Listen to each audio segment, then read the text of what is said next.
ये हाईवे जो पहले था, पहले बहुत कंजेस्टेड हाईवे था। तो ये सेलाकुई इंडस्ट्रियल एरिया से होके, सहसपुर से होके, विकास नगर से होके जाता है और तीनों ही जगह पे जाम का बहुत समस्या है।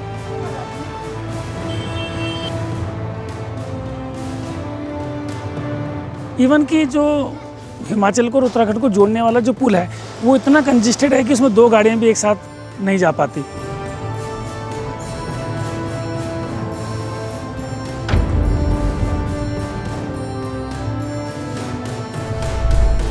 क्या आपने कभी सोचा है उत्तराखंड और हिमाचल जैसे पड़ोसी राज्यों को जोड़ने वाला एक भी 4 लेन हाईवे क्यों नहीं था? अब यह सवाल इतिहास बन चुका है, क्योंकि तैयार हो रहा है पांवटा साहिब से देहरादून तक का पहला और एकमात्र 4 लेन हाईवे।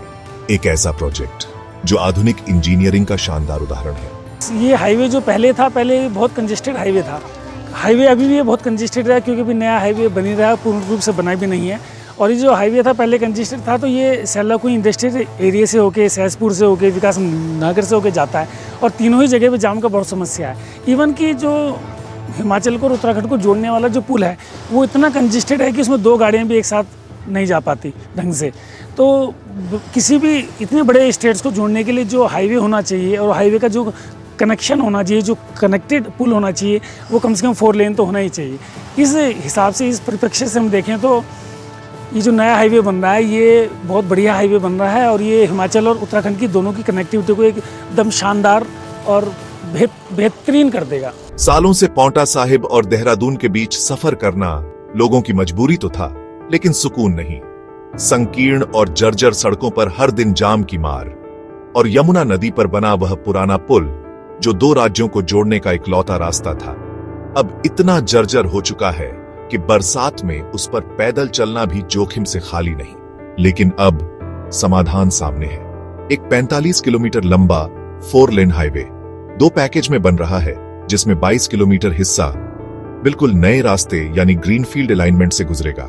सफर होगा 7 किलोमीटर छोटा, और जो दूरी पहले घंटों में तय होती थी अब मिनटों में पूरी होगी। इस हाईवे के बारे में अगर आप थोड़ा सा डिटेल में जाएं तो आप ये पाएंगे कि इसका जो 22 किलोमीटर का क्षेत्र है, 22 किलोमीटर की जो दूरी है वो बिल्कुल पुरानी हाईवे को छेड़े बगैर बनाई गई है। बिल्कुल नया अलाइनमेंट है, नई जगह से रोड गई हुई हैं, तो पुरानी जो रोड है, जो लोकल लोग हैं वो बिल्कुल भी इससे डिस्टर्ब नहीं हो रहे हैं। वो पुराना रोड ज्यों का तो चल रहा है, उसकी वैल्यू ज्यों की तो बनी हुई है। और 22 किलोमीटर का जो नया इन्होंने अलाइनमेंट बनाया है, इससे 7 किलोमीटर दूरी कम भी हो जाती है। जो आदमी सीधा हिमाचल जाना चाहता है उत्तराखंड से, वो डायरेक्ट बिना डिस्टर्ब हुए और बिना डिस्टर्ब किए सीधा हिमाचल को टच कर सकता है।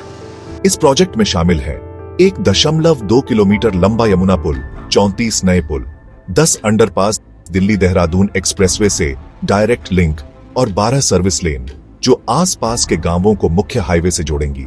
1594 करोड़ रुपए की लागत से बन रहा यह हाईवे अब लगभग समापन की ओर है। 11 साल में उन्होंने जो इंफ्रा विकसित किया है, चाहे वो अर्थव्यवस्था के हिसाब से हो, उद्योग के हिसाब से हो या सामरिक दृष्टि के हिसाब से हो, वो सेना की हेल्प करने वाला है, व्यापारियों की हेल्प करने वाला है, उद्योग की हेल्प करने के साथ साथ ही आम जनमानस को बहुत राहत देने वाला कार्य है, जिसमें मोदी सरकार बहुत सफल रही है।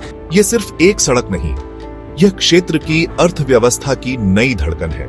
सेलाकुई इंडस्ट्रियल एरिया को जाम से राहत मिलेगी, पांवटा साहिब जैसे धार्मिक और ऐतिहासिक शहर की देहरादून से दूरी घटेगी, ग्रामीण क्षेत्रों में विकास और तेज होगा। और बात सिर्फ आर्थिक नहीं है, ये हाईवे देश के सामरिक लिहाज से भी अहम है। NH7 भारत पाकिस्तान सीमा से शुरू होकर भारत चीन सीमा तक जाता है। पांवटा साहिब से देहरादून का यह टुकड़ा उसी स्ट्रेटेजिक कॉरिडोर का एक मजबूत हिस्सा बन रहा है। यह एक गेम चेंजर प्रोजेक्ट है। उत्तराखंड, हिमाचल, पंजाब, हरियाणा और दिल्ली से जुड़ने वाला ये हाईवे लाखों लोगों की जिंदगी को छूने जा रहा है। अगर आपको लगता है भारत बदल रहा है, तो इस वीडियो को लाइक कीजिए, चैनल को सब्सक्राइब कीजिए और कमेंट करके बताइए आपके राज्य में ऐसा कौन सा हाईवे बनना चाहिए। मिलते हैं अगले वीडियो में। नमस्कार।